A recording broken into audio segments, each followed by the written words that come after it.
3। नमस्कार, मैं कुमार सूरज आज एक बार फिर से आप सभी का अपने परिवार कैरियर टीवी में हार्दिक स्वागत करता हूं।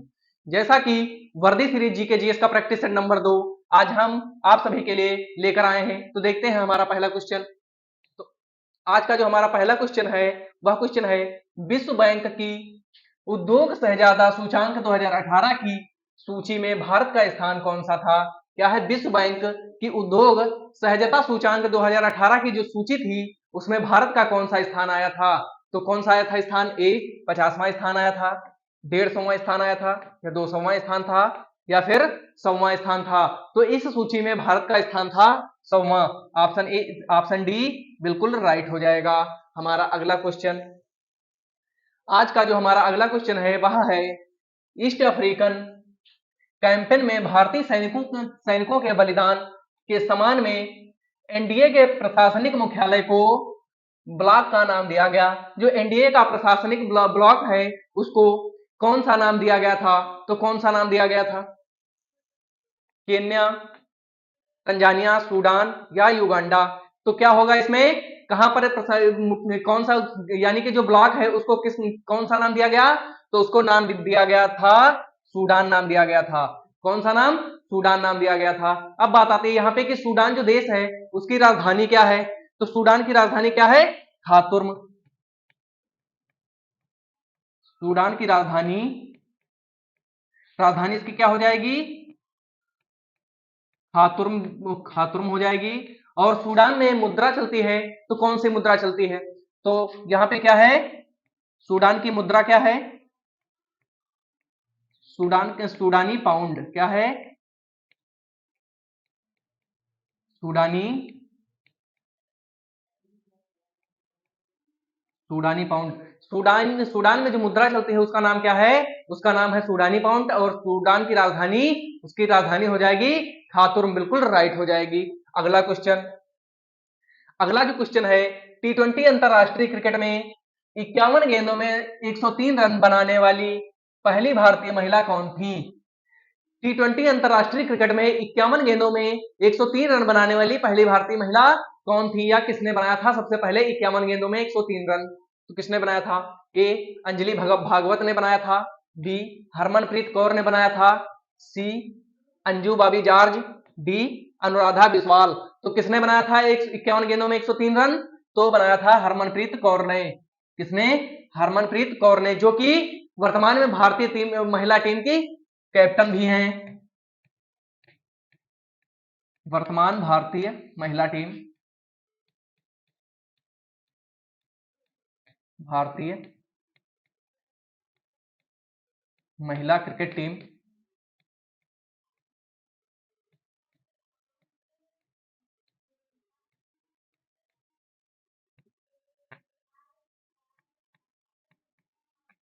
कप्तान, यहां से भी पूछ सकता है कि वर्तमान में भारतीय महिला टीम के कप्तान कौन है? तो कप्तान है हरमनप्रीत कौर। और इन्होंने टी20 अंतरराष्ट्रीय क्रिकेट में 51 गेंदों में सबसे पहले 103 रन बनाए थे। अगला क्वेश्चन, अगला क्वेश्चन, निम्नलिखित में से कौन सा अंग अप्रयुक्त या क्षतिग्रस्त बिंबाणु को हटाने में सक्षम है? शरीर का कौन सा अंग है जो क्षतिग्रस्त बिंबाणु को हटाने में सक्षम है? तो क्या अवाटु ग्रंथि है, क्या अग्न्याशय है, या तितली है, या अस्थि मज्जा है? तो इसको कौन हटा सकता है? तो इसको हटा सकता है ऑप्शन बी अग्न्याशय। बिल्कुल राइट होगा। क्या होगा? अग्न्याशय जो है वो क्षतिग्रस्त बिंबाणुओं को हटाने में सहायता प्रदान करता है। और क्या होगा? यह क्या है? कशेरुकी जीवों की पहचान इसी के द्वारा होती है। क्या होता है अग्न्याशय के द्वारा? कशेरुकी जीवों की पहचान, कशेरुकी जीवों की पहचान किसके द्वारा होती है? तो अग्न्याशय के द्वारा होती है।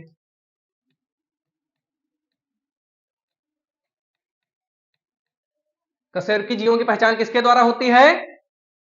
तो अग्न्याशय के द्वारा होती है। और यह इंसुलिन जैसे हार्मोन्स को बनाने में भी मदद करता है। क्या? इंसुलिन जैसे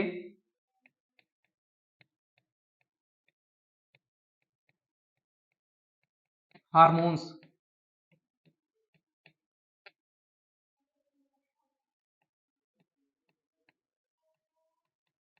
इंसुलिन जैसे हार्मोन्स को बनाने में भी मदद करता है। कौन करता है? अग्न्याशय करता है। अगला क्वेश्चन, हमारा अगला क्वेश्चन जो है वह है मिश्र धातु गुलाब सोने में सोने के अलावा एक अन्य कौन सी धातु शामिल है? जो गुलाब सोना है उसमें सोने के अलावा किस धातु को शामिल किया गया है? तो किसको किया गया है? प्लेटिनियम को किया गया है, चांदी को किया गया है, क्रोमियम को किया गया है, या तांबे को किया गया है? तो मिश्र धातु गुलाब सोने में सोने के अलावा किसको शामिल किया गया है? तो उसमें ऑप्शन डी तांबे को शामिल किया गया है। किसको? तांबे को शामिल किया गया है। अगला क्वेश्चन क्या है हमारा? अगला है मोनोमर कैप्रोलेक्टम का किस बहुलक को प्राप्त करने के लिए बहुलकीकरण किया जाता है? क्या है? मोनोमर कैप्रोलेक्टम जो है उसका यानी कि जो है उसका बहुलक को प्राप्त करने के लिए किस बहुलकीकरण का प्रयोग किया जाता है? तो किसका किया जाता है? टेफ्लॉन का किया जाता है, नायलॉन 6 का किया जाता है, या बेकेलाइट का किया जाता है, या केवलर का किया जाता है? तो किसका किया जाता है? मोनोमर कैप्रोलेक्टम का जो बहुलक है उसको बहुलक प्राप्त करने के लिए बहुलकीकरण किसका किया जाता है? तो यह किया जाता है नायलॉन 6 का बहुलकीकरण। किसका? नायलॉन 6 का बहुलकीकरण करके मोनोमर कैप्रोलेक्टम का बहुलक प्राप्त किया जाता है। अगला क्वेश्चन, अगला जो क्वेश्चन है शक्ति की भौतिक मात्रा विमा है डॉट डॉट डॉट विमा है। शक्ति की भौतिक मात्रा जो है उसकी विमा क्या है? तो क्या है देखते हैं। m1 l2 t-2, m1 l2 t-3, m1 l3 t-2, m1 l3 t-3। तो क्या हो जाएगा? इसका जो राइट हो जाएगा वह हो जाएगा m1 l3 t-3। क्या होगा? सॉरी, ऑप्शन बी जो है बिल्कुल राइट हो जाएगा। क्या? m1 l2 t-3 जो है बिल्कुल राइट हो जाएगा। हमारा अगला जो क्वेश्चन है वह क्या है? वह है CaSO4 इंटू 2H2O किसका रासायनिक सूत्र है? CaSO4 2.2H2O किसका रासायनिक सूत्र है? तो किसका है? क्या एप्सम नमक का है, जिप्सम का है, गंधक का है, या क्वार्टर का है? तो CaSO4 इंटू 2H2O किसका रासायनिक सूत्र है? तो यह हो जाएगा ऑप्शन बी जिप्सम का रासायनिक सूत्र। किसका रासायनिक सूत्र? जिप्सम का। क्या है? CaSO4 into 2H2O। अगला क्वेश्चन, अगला हमारा क्वेश्चन है मदन मोहन मालवीय प्रौद्योगिकी विश्वविद्यालय में स्थित है। जो मदन मोहन मालवीय प्रौद्योगिकी विश्वविद्यालय है यह कहां पर स्थित है? कहां पर स्थित है? गोरखपुर में स्थित है, हस्तिनपुर में स्थित है, आजमगढ़ में स्थित है, या मऊ में स्थित है? तो यह कहां पर स्थित है? यह स्थित है ऑप्शन ए गोरखपुर में स्थित है। क्या स्थित है? मदन मोहन मालवीय प्रौद्योगिकी विश्वविद्यालय जो है यह कहां स्थित है? गोरखपुर में स्थित है। तो अब बात आती है कि इसकी स्थापना जो की गई, तो इसकी स्थापना कब की गई थी? मदन मोहन मालवीय प्रौद्योगिकी विश्वविद्यालय की स्थापना कब की गई?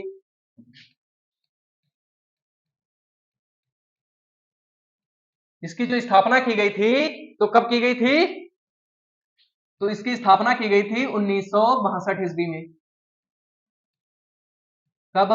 1962 ईस्वी में इसकी स्थापना की गई थी। किसकी? मदन मोहन मालवीय प्रौद्योगिकी विश्वविद्यालय की स्थापना कब की गई? तो यह की गई थी 1962 ईस्वी में।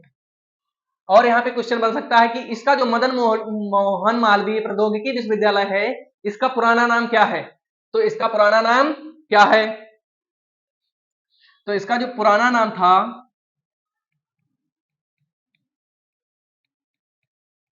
इसका पुराना नाम क्या है? पुराना नाम है मदन मोहन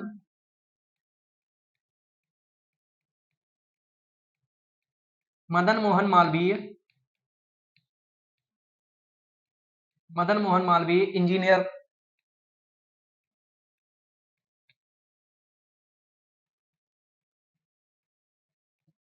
मदन मोहन मालवीय इंजीनियर कॉलेज। इसका पुराना नाम क्या था? Madan Mohan Malviya engineer college. इसको तो जो पहले यह नाम था मदन मोहन मालवीय इंजीनियर कॉलेज, जब इसका पुराना नाम था तो इसको किस सन में चेंज करके मदन मोहन मालवीय प्रौद्योगिकी विश्वविद्यालय किया गया? तो इसका नाम कब चेंज किया गया? तो इसका नाम जो चेंज किया गया था, तो कब चेंज किया गया था? 2013 में चेंज किया गया था। कब? 2013 में इसका नाम बदलकर मदन मोहन मालवीय प्रौद्योगिकी विश्वविद्यालय कर दिया गया, या फिर 2013 से मदन मोहन मालवीय प्रौद्योगिकी विश्वविद्यालय का 2013 से पहले क्या नाम था? तो पहले नाम था मदन मोहन मालवीय इंजीनियर कॉलेज नाम था इसका। अगला क्वेश्चन, अगला है उत्तर प्रदेश पुलिस के चिन्ह में कौन से जानवर का चित्र है? उत्तर प्रदेश पुलिस का जो चिन्ह है उसमें कौन सा जानवर पाया जाता है? कौन से जानवर का चित्र बना है? मछली का बना है, गरुड़ का बना है, मोर का बना है या गैंडा का बना है? तो उत्तर प्रदेश पुलिस का जो लोगो है उसमें कौन से दो जानवर पाए जाते हैं? तो वह पाया जाता है मछली। क्या पाया जाता है? मछली पाया जाता है। अगला क्वेश्चन, उत्तर प्रदेश लोकसभा में सीटों का योगदान करता है। उत्तर प्रदेश जो है लोकसभा, उत्तर प्रदेश में लोकसभा की कितनी सीटें हैं? उत्तर प्रदेश में लोकसभा की कितनी सीटें हैं? क्या 60 हैं, 70 हैं, 80 हैं, फिर 90 हैं? तो उत्तर प्रदेश में लोकसभा की कितनी सीटें हैं? यह हो जाएगा ऑप्शन सी 80 बिल्कुल राइट होगा। क्या है? लोकसभा सीट। और यूपी में राज्यसभा की कितनी सीटें हैं? राज्यसभा की कितनी सीटें हैं?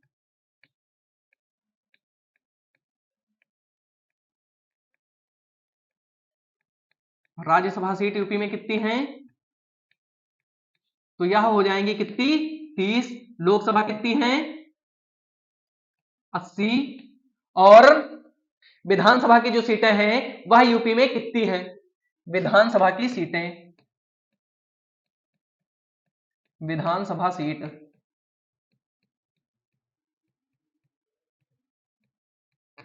यूपी में विधानसभा की कितनी सीटें हैं? तो यहां पे हैं 403 प्लस 1 बराबर 404। अब जो एक यह सीट है 403 प्लस 1, तो 404 जो हुआ, जो एक सीट है वह कौन सी है? तो यह है आंगल भारतीय की जो सीट होती है वह है। क्या है? जो यह एक सीट है तो यह किसकी है? आंगल भारतीय की सीट है। आंगल भारतीय सीट।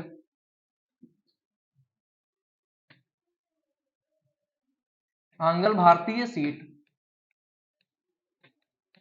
तो कुल यूपी में विधानसभा की कितनी सीटें हो जाती हैं? तो हो जाती हैं 404। अगला क्वेश्चन, अगला जो हमारा क्वेश्चन है वह क्या है? वह है Magh Mela dot dot dot के दिन शुरू होता है। माघ मेला कब शुरू होता है? तो कब शुरू होता है? क्या मकर संक्रांति को शुरू होता है, बसंत पंचमी को शुरू होता है, महाशिवरात्रि को शुरू होता है या अक्षय तृतीय को शुरू होता है? तो जो माघ मेला है इसकी शुरुआत कब होती है? तो इसकी शुरुआत होती है मकर संक्रांति के दिन। कब? मकर संक्रांति के दिन होता है। यह प्रत्येक वर्ष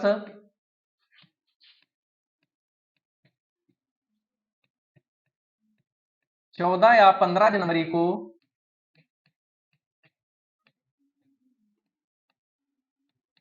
मनाया जाता है।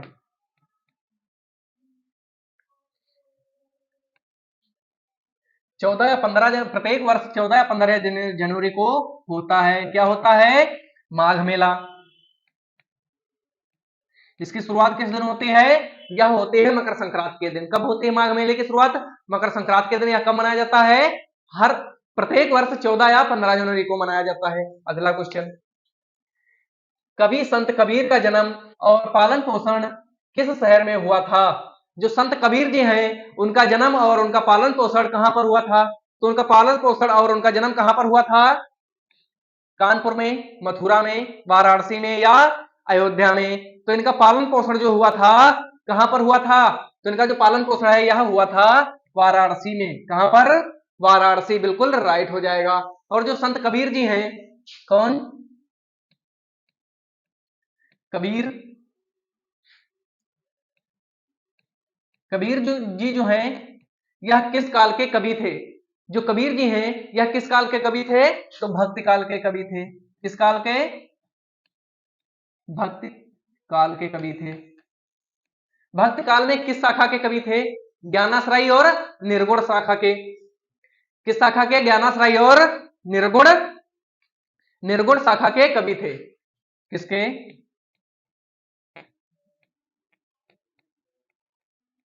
ज्ञानाश्रयी और निर्गुण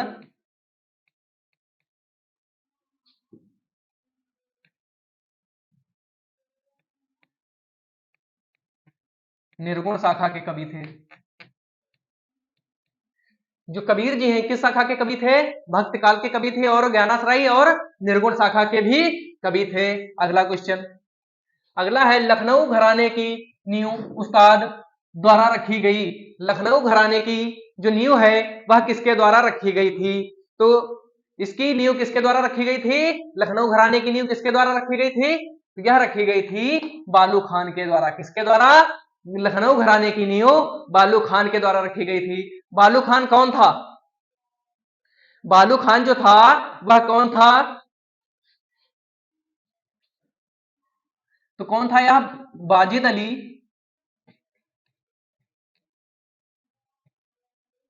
वाजिद अली शाह का दरबारी था। कौन था? शाह का दरबारी। जो बालू खान है वह कौन था? वाजिद अली, अली शाह का दरबारी था। और वाजिद अली जो थे वह लखनऊ के नवाब थे। कौन थे? लखनऊ के, लखनऊ के नवाब थे। और जो लखनऊ घराना है, क्या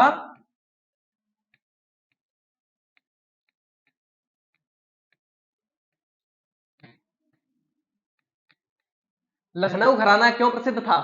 लखनऊ घराना जो प्रसिद्ध था वह किस लिए प्रसिद्ध था? तो यह प्रसिद्ध था कथक नृत्य के लिए। कथक नृत्य के लिए प्रसिद्ध था। और किस लिए प्रसिद्ध था? यह अपनी गायकी के लिए भी प्रसिद्ध था। किस लिए?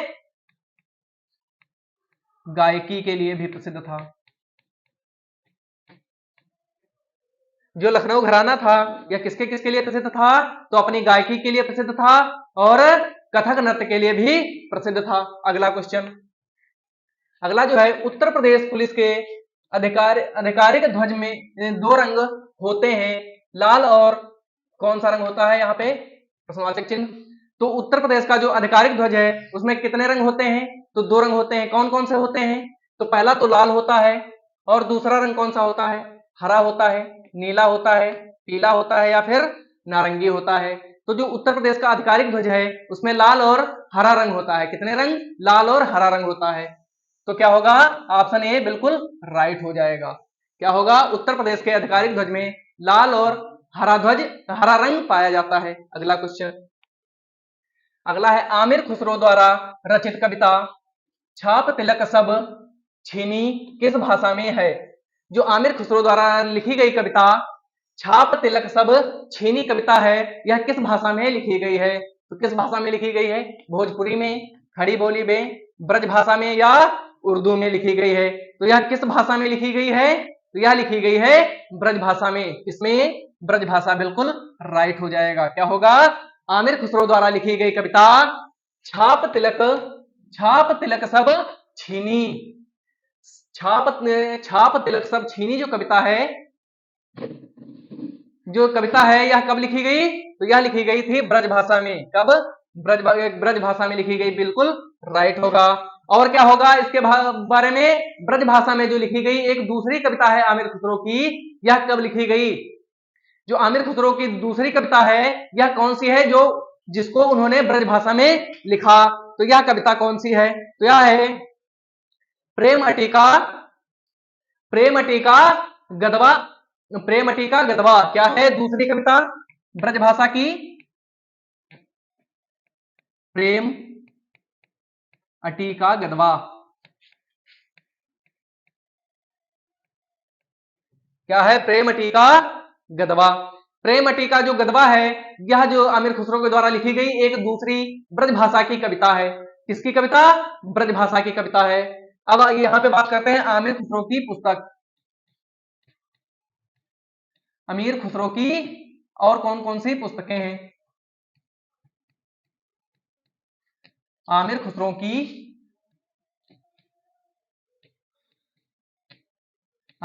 की पुस्तकें। आमिर खुसरो की सबसे प्रसिद्ध पुस्तक कौन सी है? यहाँ पे बात आएगी कि आमिर खुसरो की पुस्तकें, तो सबसे पहले आमिर खुसरो की जो सबसे प्रसिद्ध पुस्तक है वह कौन सी है? तो वह है तुगलकनामा। क्या है?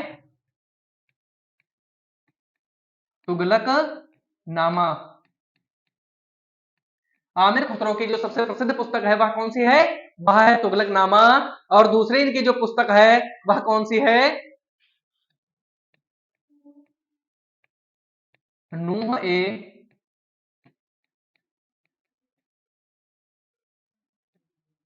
ए सिपेहर। इनकी जो दूसरी एक पुस्तक है, जो प्रसिद्ध दूसरी पुस्तक है वह कौन सी है? नूर ए सिपेहर, जो कि इनकी दूसरी प्रसिद्ध पुस्तक है। आमिर खुसरो के द्वारा कितनी पुस्तकें लिखी गई? तुगलकनामा लिखा गया और नूर ए सिपेहर पुस्तक लिखी गई। और इनकी ब्रज भाषा की जो कविताएं हैं कौन कौन सी हैं? पहली है छाप तिलक सब छीनी, जो कि ब्रज भाषा की है। और दूसरी इनकी कविता क्या है? वह है प्रेम टीका गदवा। क्या है? प्रेम टीका गदवा जो है इनकी दूसरी ब्रज भाषा की कविता है। अगला हमारा क्वेश्चन क्या है? अगला जो क्वेश्चन है, वर्ष 2015 में स्वामी राम भद्राचार्य को किस पुरस्कार से सम्मानित किया गया? 2015 में स्वामी राम भद्राचार्य को किस पुरस्कार से सम्मानित किया गया था? तो भारत रत्न से सम्मानित किया गया था, पद्मश्री से सम्मानित किया गया था, पद्म भूषण से सम्मानित किया गया था, या फिर पद्म विभूषण से सम्मानित किया गया था? तो जो स्वामी राम भद्र जी हैं इनको 2015 में पद्म विभूषण पुरस्कार से सम्मानित किया गया था। किस पुरस्कार से? पद्म विभूषण पुरस्कार से सम्मानित किया गया था। अगला क्वेश्चन, अगला है जीएसटी में निम्नलिखित में से किस कर राज्य कर को शामिल किया गया है? जीएसटी में किस कर को शामिल किया गया है? तो किसको? क्या चुंगी कर है, क्या आय कर है, क्या संपत्ति कर है, या फिर स्टाम्प शुल्क है?